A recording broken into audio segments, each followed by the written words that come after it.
एक तरफ दुनिया में रूस पर कई तरह के प्रतिबंध लगाए जा रहे हैं क्योंकि यूक्रेन पर रूस ने हमला किया, तो दूसरी ओर भारत के साथ रूस का कारोबार अब अलग तरीके से होने की बात सामने आ रही है और इससे फायदा भारत को कुछ न कुछ तो होगा ही। दरअसल भारत और रूस के बीच अब नए तरीके से कारोबार करने की बातचीत हो रही है। भारत के जो एक्सपोर्टर्स हैं उनको रूस पर लग रहे प्रतिबंधों के कारण पेमेंट मिलने में दिक्कतें आ रही हैं। करीब $500 मिलियन की देनदारी ऐसी है जो रूस की तरफ से भारत को अभी मिलनी है। ऐसे में अब बात आ रही है कि दोनों देश आपस में लोकल करेंसी में कारोबार कर सकते हैं, यानी कि रुपए और रूबल को लेकर दोनों देश कोई बड़ा करार कर सकते हैं। दोनों देशों के बीच $10.8 बिलियन का द्विपक्षीय कारोबार है। अब रूस पर युद्ध के कारण लग रहे सैंक्शन के कारण भारत समेत बाकी के विकासशील देशों में सप्लाई चेन, आम जनजीवन की चीजों की कीमतों में इजाफा हो रहा है और महंगाई बढ़ रही है। रूस ने कहा है कि पश्चिमी देशों के रूस में कामकाज बंद करने के बाद वो अन्य नए ऑप्शन को देख रहा है जिससे कि जरूरी सप्लाई को बरकरार रखा जा सके। अब हम बात करते हैं रूपी रूबल ट्रेड के बारे में जिसकी चर्चा हो रही है और आने वाले वक्त में भारत और रूस अपना कारोबार इसके जरिए करने वाले हैं। इसमें होगा क्या, आप ये समझिए।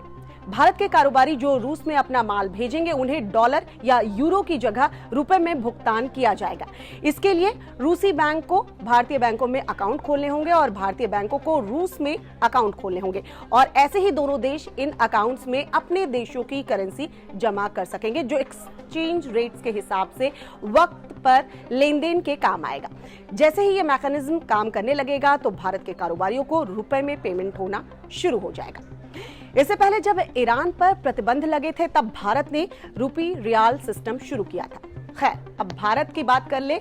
रूपी रूबल सिस्टम का फायदा और नुकसान दोनों ही है। फायदा ये कि कारोबार डायरेक्ट होगा, फंसी हुई पेमेंट्स क्लियर हो जाएंगी, रूस के साथ रिश्ते और भी मजबूत होंगे। अब नुकसान की बात करें तो दरअसल इससे नुकसान ये होगा कि पश्चिमी सैंक्शन का प्रभाव भारत पर हो सकता है। रूबल की गिरती हुई वैल्यू से भारत के कारोबार पर असर होगा।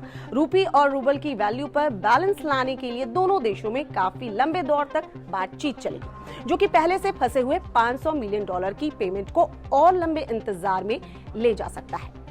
रिपोर्ट्स ये भी कह रही है कि भारत रूस से तेल भी इंपोर्ट कर सकता है और चीन की करेंसी युआन को वो दोनों देश एक रेफरेंस करेंसी के तौर पर आधिकारिक मान सके। इस वीडियो को लाइक और शेयर करें और इस तरह की तमाम वीडियोस के लिए आप देखते रहिए टाइम्स नाउ नवभारत का डिजिटल प्लेटफॉर्म। खबरों के पीछे की खबर पहुंचाते हैं हम, आपकी आवाज को मुद्दा बनाते हैं हम।